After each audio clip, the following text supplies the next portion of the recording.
At sa ating ulat panahon, sa kasalukuyan, batay po sa monitoring ng Philippine Weather Bureau Pag-asa, patuloy ang pag-iral ng southwest monsoon o habagat, partikular sa Southern Luzon, Visayas at Mindanao.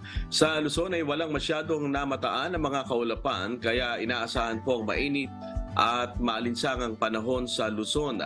Wala ring na-monitor na anumang sama ng panahon, low pressure area o LPA sa loob man o labas ng ating Philippine Area of Responsibility.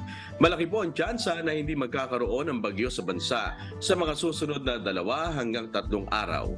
Asahan po ngayong araw na makararanas ang Bicol Region, Visayas, Zamboanga, Peninsula, Northern Mindanao, Caraga at Palawan ng maulap na kalangitan na may kalat-kalat na pag-ulan at ng malakas na ulan na may pagkulog at pagkidlat dahil po sa habagat.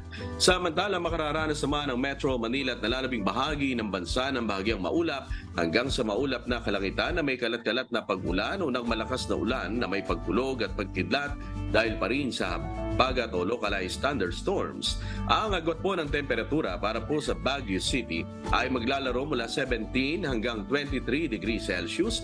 Sa Metro Manila ay 27 to 32 degrees Celsius. 22 to 31 sa Tagaytay City area. Sa Legazpi City ay 26 to 32 degrees Celsius. Sa Puerto Princesa City, ang temperatura po ay maglalaro mula 26 to 32 degrees Celsius.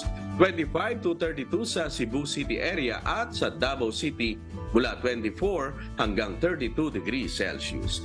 Magandang balita dahil po sa kasalukuyan, wala tayong nakataas na gale warning sa anumang baybayin ng bansa.